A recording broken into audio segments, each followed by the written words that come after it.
Bonjour tout le monde. Aujourd'hui, on s'intéresse au calcul de la charge formelle. Donc, comme première question, donnez le modèle ou bien le schéma de Lewis de H2O et H2O2. H2O2, c'est l'eau oxygénée. En utilisant la théorie VSEPR, c'est-à-dire la répulsion des paires des électrons de la couche de valence, indiquez la géométrie de la molécule H2O. Une troisième question. Dans la molécule d'eau, H2O, l'hydrogène porte une charge plus delta fois E. Donc, quelle est l'origine de ce phénomène? Quelle est la charge portée par l'atome de l'oxygène? Et finalement, calculer la valeur numérique de delta. On donne la norme de moment dipolaire de la molécule d'eau égale à 1,85 dBi. La longueur de la liaison OH, 97 picomètres. Un picomètre, c'est 10-12 mètres. Et finalement, l'angle HOH égale à 104 degrés et 47 minutes.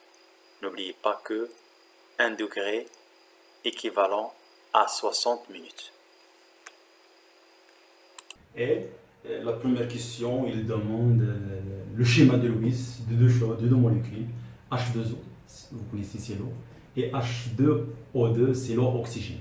Donc pour le H2O, c'est facile, donc c'est la configuration électronique de l'oxygène, la configuration électronique de l'hydrogène, où la règle d'octet doit être respectée pour l'oxygène, ça permet d'avoir ça. Donc c'est le schéma de Lewis de H2O. Alors, la remarque la plus importante est le nombre d'oxydation. Vous savez que le nombre d'oxydation ici, pour l'hydrogène, c'est plus 1, pour l'oxygène, c'est moins 2, et pour l'autre hydrogène, c'est plus 1. D'accord? On a déjà parlé de ça dans la partie redox, c'est-à-dire le nombre d'oxydation, c'est plus 1, moins 2 et plus 1. Globalement, le nombre d'oxydation de cette molécule qui est notée électriquement, c'est 0. On peut faire la même chose pour l'eau oxygénée, mais la seule remarque qu'on peut ajouter ici, l'eau oxygénée. Bon, la règle d'octet est vérifiée pour l'oxygène, pas de problème. Ce qu'on peut ajouter, c'est le nombre d'oxydation. Ici, c'est une exception pour l'oxygène. Ici, c'est toujours la même chose, plus 1, plus 1. Ici, c'est moins 1, moins 1. D'habitude, ou là, en général, l'oxygène a caractérisé un nombre d'oxydation free composé, moins 2. Ici, l'oxygéné, c'est une exception, c'est moins 1, moins 1. Donc ça, c'est pas demandé dans la question, mais seulement on a ajouté pour expliquer plus concernant le nombre d'oxydation.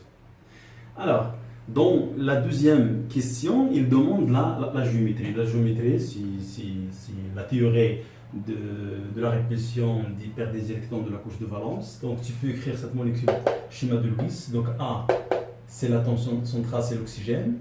X, c'est H, on a deux H, donc de X, et on a deux doublés libres autour de l'oxygène, donc E2.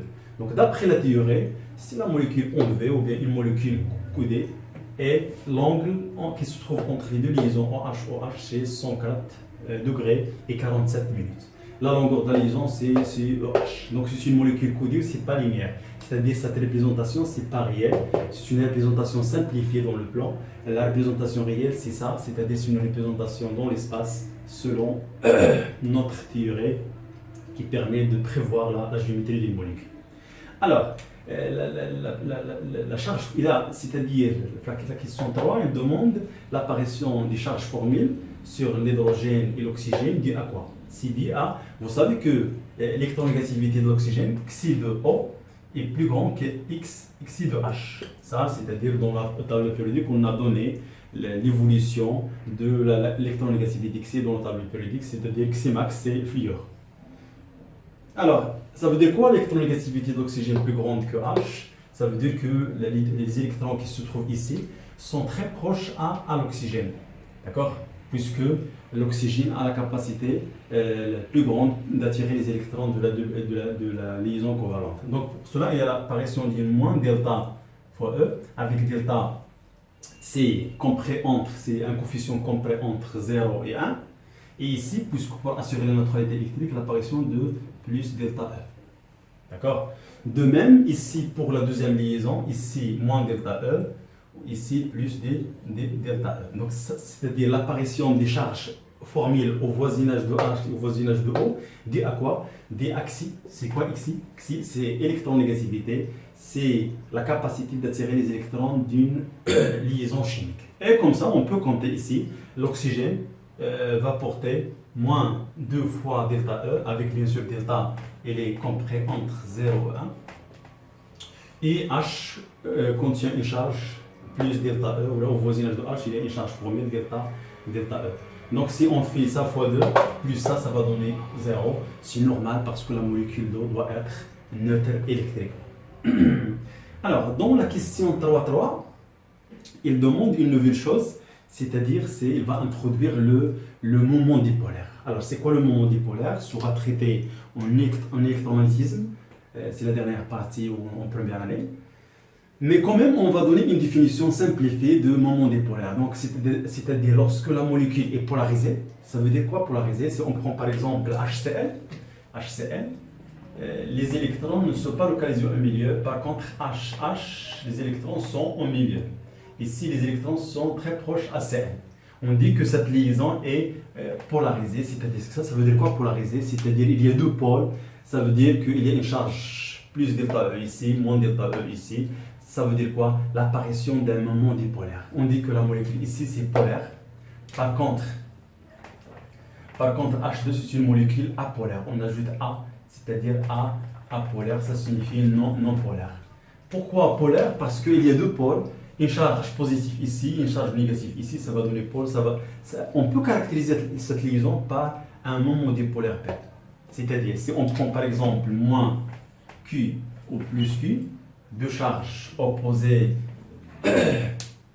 à une distance NP, on peut définir le moment dipolaire P par la relation suivante. P vecteur égale à Q, c'est la charge, c'est la valeur absolue de ça ou bien ça, fois NP, le vecteur NP, c'est-à-dire N, c'est la position de la charge négative, ou P, c'est la position de la charge positive. Ça, c'est le moment dipolaire. Dans ce cas, pour la liaison OH, par exemple, je remplace Q par delta E, ou je remplace NP par L, et je peux faire un vecteur ici, U, si vous voulez, un vecteur unitaire U, qui dirige cette direction, c'est-à-dire un vecteur unitaire qui caractérise cette direction, par exemple.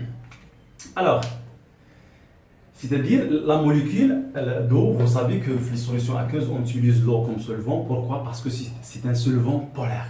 C'est la molécule est comme sa fragilité en l'espace, alors on ne peut pas utiliser H2O dans les solutions aqueuses. C'est-à-dire grâce à cette propriété, et un solvant polaire, je peux l'utiliser pour dissoudre les produits chimiques au laboratoire, c'est-à-dire pour préparer une solution à partir des substances solides. Donc, en réalité, la molécule est codée ou bien en V. Alors, si on prend la liaison OH, caractérisée par un moment dipolaire P1, qui est égal à combien? Qui est égal à ça. P1, si vous voulez, égal à Q1 fois ça, c'est delta fois E, c'est la charge, ou la longueur de la liaison. Et le vecteur qui caractérise cette direction, c'est E. Je peux faire la même chose de l'autre côté. Vous savez que les deux liaisons sont équivalentes, OH. Donc, au niveau de vecteur P1, c'est différent de P2, mais au niveau de la norme, c'est la même chose. C'est-à-dire, je peux écrire P total, la somme des deux vecteurs P1 et P2, P égale à P1, P2. Ça, c'est le moment dipolaire de la molécule. Ça, c'est le moment dipolaire de la première liaison. Ça, c'est de la deuxième liaison. Au niveau de la norme, c'est la même chose. P1 égale à P2 parce que les deux côtés sont identiques. Alors, si on fait mathématiquement P égale à P1 plus P2, on fait le carré. Ça va donner P au carré, ça c'est pas P1, c'est P au carré, le module. Ça va donner P1 au carré, 1 plus cos alpha. On a l'angle alpha égal à 104 et 47 minutes.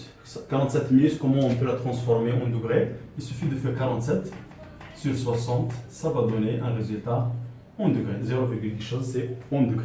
C'est proche le 50 sur 60, donc ça va donner 0, quelque chose. Vous pouvez l'ajouter à ça, ça va donner 104, quelque chose degrés.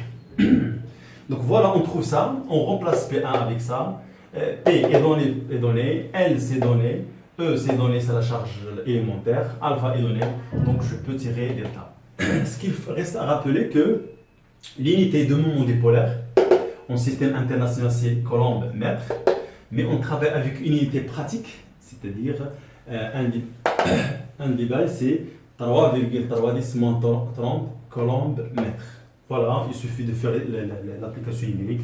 Finalement, n'oubliez pas que ça doit être appartient à l'intervalle 0,1. On va trouver 0,3, 0,4, 0,5, ça dépend de l'association. Si vraiment la molécule est très polarisée, ça s'approche à 1. Si la molécule ou bien la différence d'oxy est faible, c'est-à-dire les électrons sont proches au milieu, delta s'approche de 0, c'est-à-dire on va trouver 0,1, 0,2, etc. Voilà, c'est la fin de cette séance. Bon courage.